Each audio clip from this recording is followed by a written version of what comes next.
Chapitre 3, Situation contemporaine, un état des lieux après 70 ans de départementalisation. Entre miracle et incomplétude.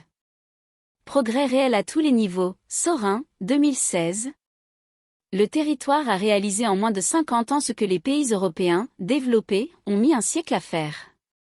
Développement des infrastructures de base indispensables pour le lancement du processus de développement. Équipement au service de la population, logements, écoles, universités, hôpitaux, routes, ports, aéroports, équipements, sportifs et culturels. Amélioration de toutes les dimensions du développement humain, santé, éducation, niveau de vie. Progression spectaculaire en matière de santé. Système médical moderne, CHU, sécurité sociale. Augmentation de l'espérance de vie à la naissance, 30 ans de plus qu'en 1950. Avancée dans le domaine de l'éducation. Disparition du modèle scolaire colonial, injustice, plus de barrières à la scolarisation, accès à un plus grand nombre d'études diversifiées. Augmentation significative des performances, augmentation de la durée moyenne de scolarisation, plus de bacheliers, recul de l'analphabétisme, l'illettrisme. Profondes mutations économiques. Économie agricole de subsistance, économie moderne, salariés, tertiaire. Hausse du pouvoir d'achat et du niveau de vie, transferts sociaux. Système de consommation de survie, société de consommation moderne. Bon de la consommation plus modification du comportement du consommateur, conforme à la loi d'Engel, hausse du revenu égale baisse du budget dédié aux besoins de base, alimentation, au profit d'autres dépenses, loisirs. Économie sous-développée, territoire à développement humain élevé. IDH bon, 46e mondial en 2010. Parmi les pays les plus performantes. Mais processus inachevés, présence d'inégalités internes et externes. Inégalités par rapport à la métropole. Écart de développement, 15 à 20 ans de retard en développement humain, parmi les régions les moins développées de France.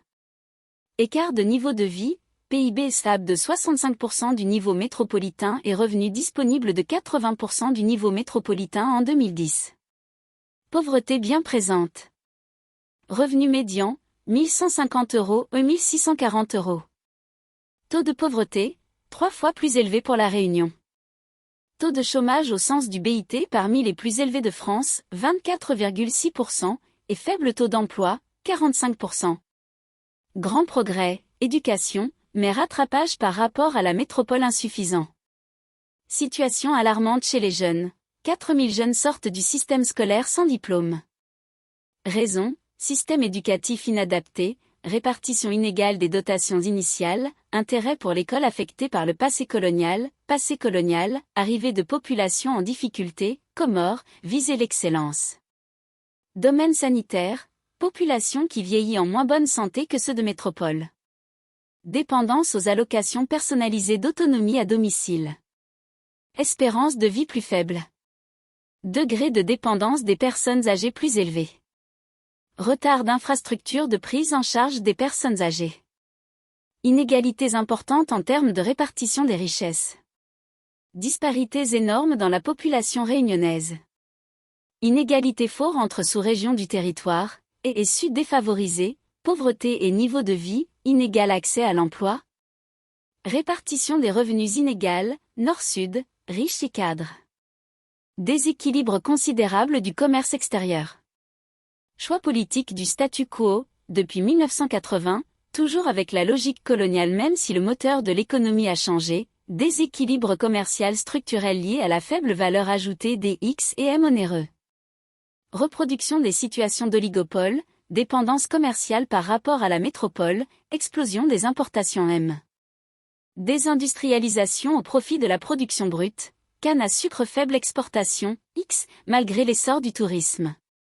Taux d'ouverture a diminué, MX.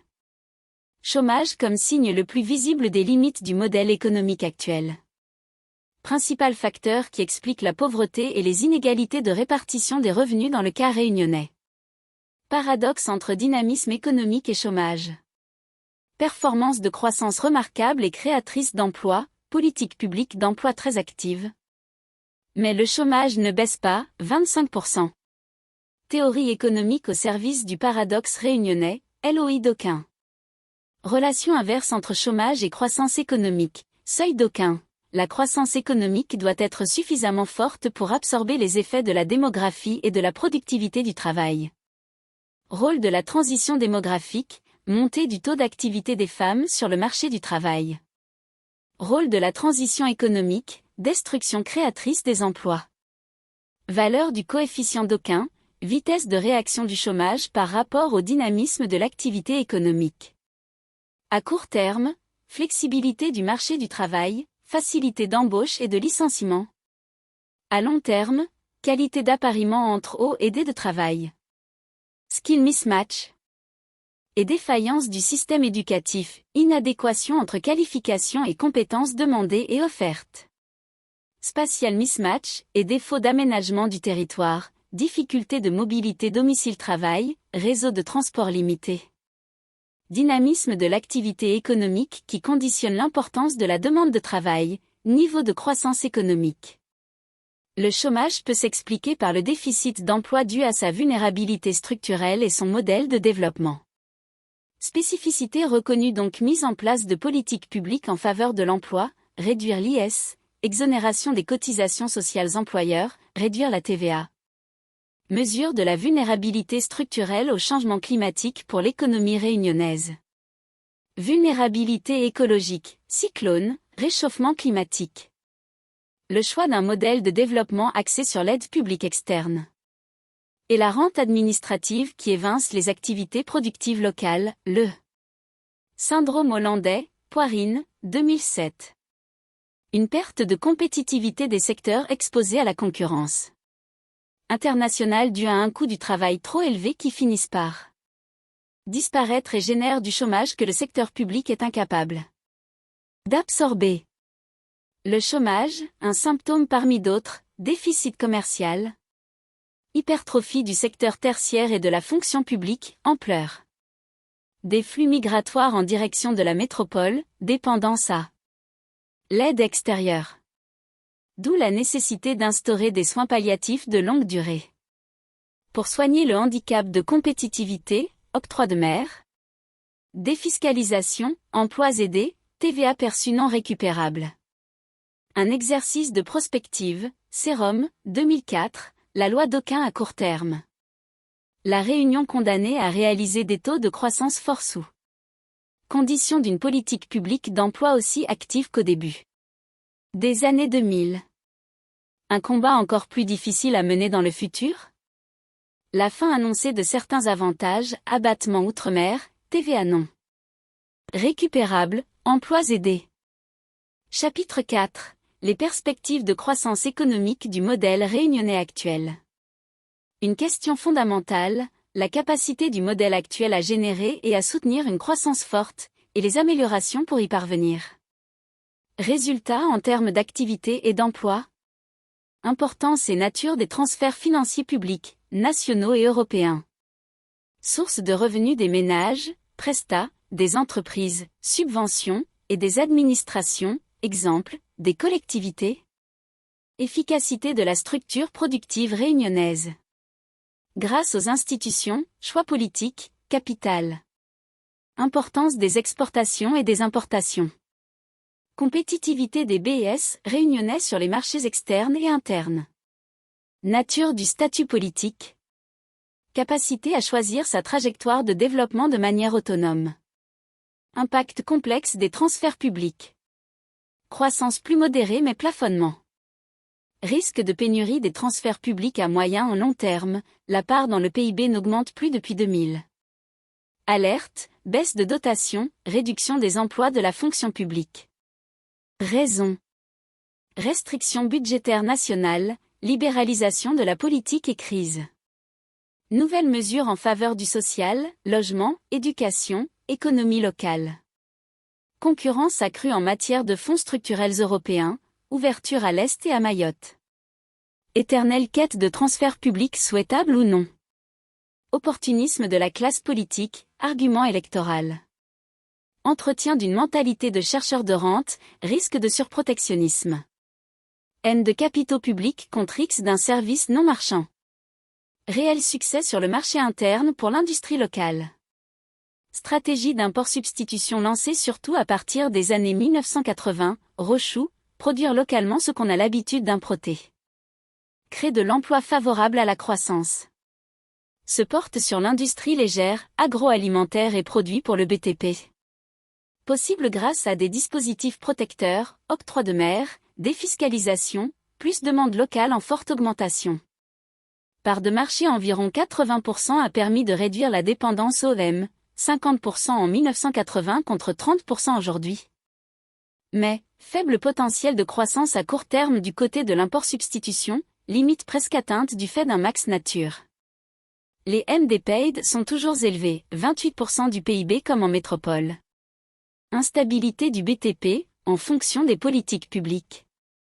Aide aux industries hétérogènes, exonérations qui mettent les autres en difficulté. Perspectives pour l'avenir. Pérennisation des systèmes d'aide publiquée. Soutenir les investissements productifs, crédit impôt, défiscalisation. Commande publique en faveur du développement économique, transparence, lutter contre le dumping, donner ses chances au local. Jouer sur l'ancrage territorial. Valoriser l'identité réunionnaise, nous la FE accent aigu. Introduire l'éco-responsabilité, comparer les M et les produits locaux. Recherche de domaines de substitution. Poursuivre l'import-substitution avec l'innovation et la diversification, exemple, miser sur la transition énergétique car potentiel en énergie marine. Économie circulaire basée sur la valorisation des déchets. Diversifier l'agriculture pour la souveraineté alimentaire mais à La Réunion il y a une dépendance alimentaire liée à l'énergie, riz, plutôt qu'aux protéines, viande. Exemple d'innovation, la spiruline. Moteur de la tertiarisation hors service public. Départementalisation qui a profité à la tertiarisation de l'économie, portée par les services non marchands puis marchands, hors commerce. Hypertrophie des services non marchands, éducation, santé, car les services non marchands sont très importants contrairement au niveau de vie. Pourquoi? Population jeune. Précarité. Handicap structurel. D'où une place importante pour l'économie sociale et solidaire, associations, mutuelles, etc. Une vraie innovation sociale, génère des emplois. Développement rapide des services non marchands, hors commerce. Services aux ménages, aux entreprises, aux activités financières, assurance, information, communication, transport, bonne contribution en VA plus création d'emplois. Mais, déséquilibré en faveur des services aux ménages, 50%, puis aux entreprises, 6%. Concerne l'hébergement, restauration, mobilier, soins, loisirs. Moitié de la VA du secteur et 20% de la VA de l'économie. Externalisation faible car peu de GE. Volonté de développer les NTIC, bon potentiel dans divers secteurs mais faible RD et POP peu qualifiés, mais concurrencés par Maurice qui a des débouchés anglophones. Sous-développement des exportations de marchandises. X dominé par les produits agroalimentaires, sucre, rhum, pêche, déclin des exportations traditionnelles, avant protégées par des subventions mais menacées par la libéralisation du marché qui fait baisser le prix du sucre. Défaut de compétitivité à cause des coûts de production, exemple, vanille. Nécessité d'un nouveau modèle agricole moins dépendant de la canne diversification et misé sur la qualité, exemple, rhum, énergie. Développer les autres filières prometteuses, café, cacao. Cibler de nouveaux marchés, exemple, marché chinois. Importance des infrastructures, pour la bonne irrigation. Menace, réduction des aides européennes, diminution du budget de la PAC. Faible exportation industrielle, 1% seulement, conséquence logique de l'import-substitution et du manque de compétitivité prix lié au handicap structurel. Solution, conquête de nouveaux marchés pour des produits de qualité, développement du tourisme, concurrencé par les autres îles et représente surtout du tourisme affinitaire. Limite, pollution, identité ?